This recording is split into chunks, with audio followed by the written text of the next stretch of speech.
Boas pessoal, daqui Hatrat e apresento-vos MSI X370 Gaming Pro. A motherboard com a pior BIOS que eu já usei para overclock. Até agora tenho, em relação à BIOS, e este vídeo é sobre a BIOS, ok? Em relação à BIOS, a minha experiência até agora, ao fim de alguns dias, a brincar com overclock, tem sido simplesmente péssimo. E eu acho que há aqui coisas que já era a altura de estarem corrigidas, outras features que faltam, eu acho que deveriam estar incluídas, e digo isto com base em duas coisas. Termo de comparação. Primeiro termo de comparação. Z270 Tomahawk. Esta motherboard, para Intel, claro está, é mais barata que esta, custou menos que esta, tem mais features que aquilo que eu estava à espera pelo seu preço e pelo seu segmento. A BIOS funciona tão maravilhosamente bem que dá gosto a fazer overclock aqui, tendo em conta que é uma Z270 relativamente barata. Tem as features todas que eu estava à espera para uma motherboard deste preço, Z270, com mais algumas que eu não estava à espera e custa menos. Ok, vamos ser justos. Essa suporta SLI. E supostamente a Tomahawk é uma linha inferior. A Tomahawk para a M4 também é uma linha inferior. Supostamente, não é? Outra base de comparação. A B350 da ASUS, que eu experimentei anteriormente, que tem aqui vídeo, que é mais barata. O chipset é inferior, é o B350. Tem menos features que esta, que vai de encontro ao preço. A questão é, tudo funcionou lindamente bem. Portanto, a ASUS conseguiu com uma motherboard com chipset inferior, preço inferior e menos features, a esta altura ter tudo a funcionar a 100%. A própria MSI tem uma motherboard para Intel que custa menos, é supostamente o segmento abaixo, funciona lindamente bem e tem tudo que eu estava à espera e mais ainda. Lembrando que isto é válido para a data deste vídeo. Acho que era escusado eu dizer isto, não é? As BIOS eu sei que podem ser atualizadas e possivelmente corrigidas, e eu terei todo o gosto se, entretanto, sair uma nova BIOS. Se eu tiver esta motherboard e tudo ficar bem, eu terei todo o gosto em fazer um vídeo follow-up a dizer: malta, tudo 5 estrelas, problem solved.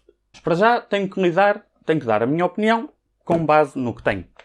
Portanto, começando por aquela parte mais subjetiva. Supostamente isto será uma board para overclock, não das melhores todas do mercado. Está dentro do preço que é o que é de esperar. Ainda assim, voltagem do processador. Porquê que só temos modo manual? Porque não offset, por exemplo? É importante? Para muitos não. MSI nesta tem. Alguns podem dizer que não é relevante. Quando eu abri a BIOS a primeira vez desta menina, eu vi a luz ao fundo do túnel para overclock em memória RAM em Ryzen. Porque foi das 3 motherboards a primeira que me apareceu lá uma opção para tentativa, o número de vezes que a board vai tentar iniciar se o overclock de RAM não estiver estável, e ao fim dessas vezes, se não funcionar, manda-me novamente para a BIOS e eu posso fazer as alterações que quiser sem ter que fazer clear CMOS. O que eu pensei foi: obrigado MSI, finalmente uma board que me deixa fazer isso. Podemos escolher o número de vezes que queremos que a board tente reiniciar. Aplicamos o nosso overclock de memória RAM. Escolhemos, por exemplo, 2 tentativas. A board tenta iniciar 2 vezes. Se não der, à terceira ela entra para a BIOS sem forçar aquele overclock e podemos alterar. E aí começa o inferno. Porque eu tenho uma pergunta para a MSI.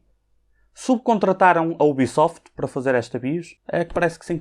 Overclock de memória RAM, falha, reinicia, altera uns settings, tudo nice. Vários problemas acontecem porque a board começa a alterar parâmetros na BIOS por vontade própria a partir daí. Com overclock ao processador também.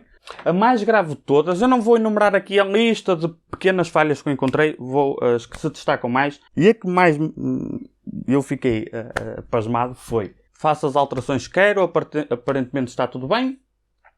Entretanto, no Windows, computador, o CPU em idle e está a 60 graus. Porque numa dessas vezes que ela reiniciou por overclock falhado, decidiu desligar a bomba do water cooler. Porque sim, foi aí que eu me apercebi que quando estamos a fazer alterações, seja para overclock em memória, seja no processador, mas parecemos ser mais sensível na memória, de cada vez que alguma coisa não fica bem à primeira, temos que rever todos os settings na BIOS, um por um, porque ela aleatoriamente vai alterar settings por ela própria, inclusivamente nos perfis de ventoinha. No meu caso, alterou os perfis de ventoinha que eu tenho ligado. No caso, em particular, do header da bomba, achou que desligado é que estava bom. Repor valores de stock.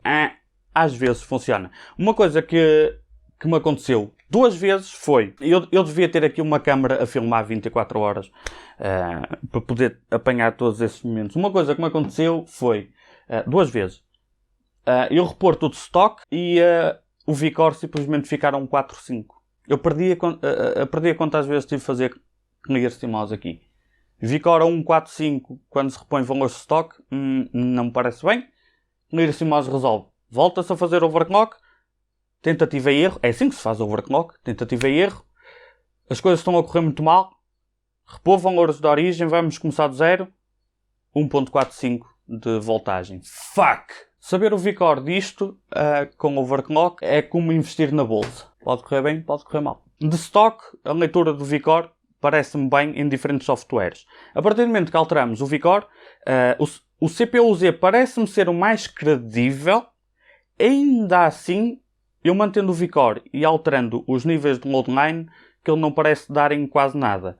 Portanto, ou o loadline nesta motherboard não funciona, simplesmente, ou mesmo o CPU-Z, que é o que me estava a dar mais aproximado teoricamente, não consegue fazer leitura a partir do momento que mexemos no loadline, ok? VCore 135. O CPU-Z dá-me um 352. Eu altero um loadline, continua-me a dar um 352. Temos o Ryzen Master, que não está nem para aí virado para ler a voltagem do VCore, dá-me um 272. O AIDA dá-me 1.050, independentemente da voltagem. E a questão é, eu acho que o CPU-Z é o mais próximo, porque o CPU-Z dá-me uma leitura minimamente realista daquilo que eu coloquei na BIOS. Basicamente, se tiverem esta board, fizerem overclock, se me perguntarem como é que sabem a voltagem que está a correr, não faço a mínima ideia. Não sei. E portanto, quando a coisa não funciona bem em diferentes softwares, inclusivamente o da AMD, a última peça que fica no puzzle é a motherboard. Neste caso a BIOS, provavelmente. Deu-me alguns blue screens, eu formatei a máquina do zero, não fosse esse problema, obviamente, porque eu troquei de board sem formatar o Windows, dei a justa oportunidade de formatar tudo do zero, instalar todas as drivers do zero, e é exatamente a mesma coisa, os problemas são exatamente os mesmos. Houve um blue screen que eu tive, que eu nunca tinha visto aquele nome, que é Boost State, acho eu, foi o nome, eu nunca tinha visto este blue screen. Cool and Quiet está presente, deixa ativar, mas desativa automaticamente quando fazem reboot se tiverem overclock. O meu palpite é que a intenção seria ele ficar ativo com overclock, mas por algum bug a BIOS não consegue fazer isso. É o meu palpite. Na memória, simplesmente eu não consigo escolher 2800 MHz para a memória, a 2666 ou 2933, o que eu prevejo que possa ser um problema para algumas pessoas que tenham uma memória que não vai chegar a 2933, mas que chegaria a 2800. Não há 2800 aqui. Tenho o Memory Triad com alguns presets para overclock de memória, com frequência, timings e voltagem. É uma coisa que eu gosto nas boards da MSI, é esse Memory Triad. Outro sinal de que isto ainda está muito verde é que em timings para memória está praticamente como estava no início para os Ryzen. Temos opções extremamente limitadas em termos de timings e quando vamos às opções de memória, vemos que existem lá campos que têm o botão de expandir, mas que simplesmente não tem nada. Portanto, simplesmente está atrasado. Muito tempo atrasado. Mas há opções que estão ali que a MSI na BIOS dá para ver. Ok, nós vamos ter aqui mais opções, mas para já, fuck it, não há. Também não dá para fazer overclock através dos P-State. Gostaria de ter visto, mas aí eu compreendo perfeitamente. Há uma coisa que à partida se espera em boards mais caras. Aí, ok, tranquilo. Se vier, ótimo. De momento não temos overclock em P-States, que é possível nos Ryzen. Esta não tem. Compreendo. Sinceramente não estava muito a contar com isso. Não é uma board assim tão cara. Em termos de specs e de preço, esta é uma opção interessante. Por causa da miserável BIOS que tem neste momento, à data deste vídeo, eu não recomendo a ninguém que queira fazer qualquer tipo de overclock em processador ou memória, comprar esta motherboard. Esta, não estou a falar de outras semelhantes dentro da MSI, porque não as usei. Esta, em particular, se querem fazer overclock, fujam dela, deixem-na na prateleira, não a comprem e vamos esperar que a MSI decida que esta merece também um update de BIOS que resolva as coisas. Para já, a opinião que eu tenho é com base naquilo que eu vi, que eu usei e que temos disponível de momento. Bandidos, só isso. Espero que tenham gostado. Se tiverem gostado, carreguem gosto. Não gostaram, não gosto, subscrevam e até à próxima.